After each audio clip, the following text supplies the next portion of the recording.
সুধী গৌর ভক্তবৃন্দগণ, দোল পূর্ণিমা, হোলি খেলা, রং খেলাতে আপনাদের শ্রীবিগ্রহকে কিভাবে রং দিবেন সেই মন্ত্রের কথা বলিতেছি, শ্রবণ করুন। ওম দামোদর ঋষিকেশ লক্ষ্মীকান্ত জগতপতে গোবিন্দ দুলয়ামি ত্বাং সো প্রতিভব কেশব সুপ্রীতুভব কেশব। প্রথম মন্ত্র বললেন। দ্বিতীয় মন্ত্র গোপীভি বেষ্টিতং তং নাথং খেলয়েতি পরমেশ্বরম শোকো যত্রা হিতারতায় ফল্গোদানং করিমজ্জম। তৃতীয় মন্ত্র বলবেন ফল্গো গৃহাণ দেবস্য ক্রিয়াং কৌতুক মঙ্গলে শুভার্থং তে শরীরস্য স্বেচ্ছয়া চিত্তিরদোলয়ে।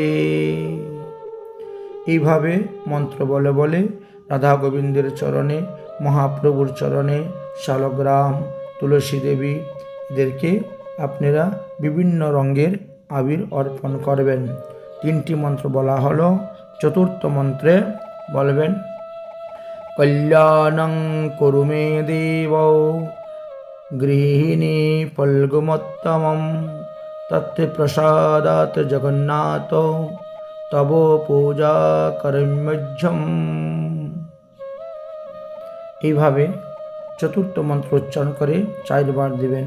আপনারা 5 রঙের আবিরই ভগবানকে দিতে পারেন ভগবানের চরণে, এইভাবে মন্ত্র উচ্চারণ করে।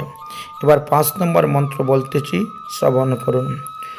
জয় শ্রীকৃষ্ণ শ্রী গুরু জগন্নাথ জয় চানুরসূধরম ফল্গো ক্রীড়াভিরেতাভি ত্রাহিমম ভব সাগরাৎ। এই মন্ত্রের এইভাবে 5টি মন্ত্র 5 বার উচ্চারণ করে 5 রঙের আবির আপনারা ভগবানের চরণে অর্পণ করিতে পারবেন। আপনাদের সেবিত বিগ্রহ রাধা গোবিন্দ, নিতাই গৌর, রাধা গিরিধারী, বৃন্দা দেবী, শালগ্রাম শিলা, গোবর্ধন শিলা, জগন্নাথ বলরাম সুভদ্রা সবাইকেই দোল পূর্ণিমাতে এভাবে আবির গুলাল আপনারা অর্পণ করবেন এবং সেই প্রসাদী আবির গুলাল তারপরে সর্বস্বামীকে কপালে দিবেন, গুরুবর্গের কপালে দিবেন, তারপরে সমস্ত ভক্তগণের কপালে দিবেন। কখনো এই আবির কারু চরণে দিবেন না। এই আবিরের উৎপত্তি হয়েছিল ভগবান শ্রীকৃষ্ণের রক্ত হইতে। তাই হোক এই আবির অত্যন্ত পবিত্র এবং ভগবত প্রসাদী করিয়া ভগবত ভক্তদের কপালে দেওয়া হয়ে থাকে, ব্যবহার করতে হয়। তাই আপনারাও প্রত্যেকেই এই আবির যখন অর্পণ করবেন কখনো কারু চরণে দিবেন না।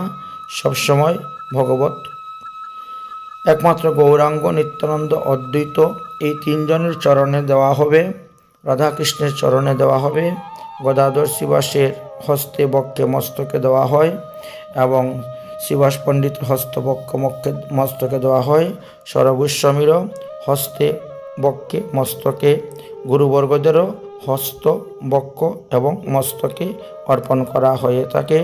কখনো এই প্রসাদী আবির কারো চরণে দেওয়া হয় না, চরণে দেওয়া নিষিদ্ধ আছে।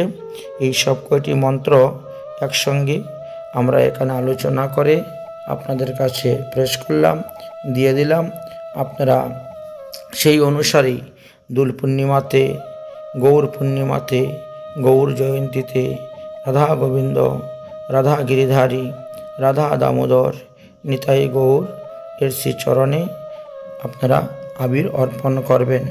কেউ 1 রং, কেউ 2 রং, কেউ 3 রং, 4 রং, 5 রঙের আবিরই 5টা মন্ত্রের দ্বারা অর্পণ করতে পারবেন। তাই সমস্ত ভক্তগণের দৃষ্টি আকর্ষণ করে বলছি, এই যে আবির, এই আবির কখনো কারু চরণে দিবেন না। সকলেরই কপালে দিবেন, মস্তকে দিবেন। শ্রদ্ধার সহিত, ভক্তির সহিত, প্রেমের সহিত এই আবির প্রসাদী রূপে ভগবানের আপনারা ব্যবহার করবেন। তবেই আপনাদের মঙ্গল হবে, আপনাদের কল্যাণ হবে। এই আবিরের দ্বারা ভগবতের কৃপা লাভ হইবে এবং ভগবত কৃপা লাভ হয়ে আপনারা বিভিন্ন রোগ শোক ব্যাধির হাত থেকে রক্ষা পাবেন, বহু পুণ্যফল লাভ করতে পারবেন। এই আবির ধারণের দ্বারা বহুবিধ পাপ নাশ হয়, বহুবিধ রোগ নাশ হয় এবং ভববন্ধন মুক্ত হওয়া যায়। তাই আপনারা ভববন্ধন থেকে মুক্ত হয়ে ভবধামে যেতে পারবেন, ভগবত ধামে যেতে পারবেন এই প্রসাদী আবির ব্যবহারের দ্বারা। রাধে রাধে, নিতাই গৌর হরি বল।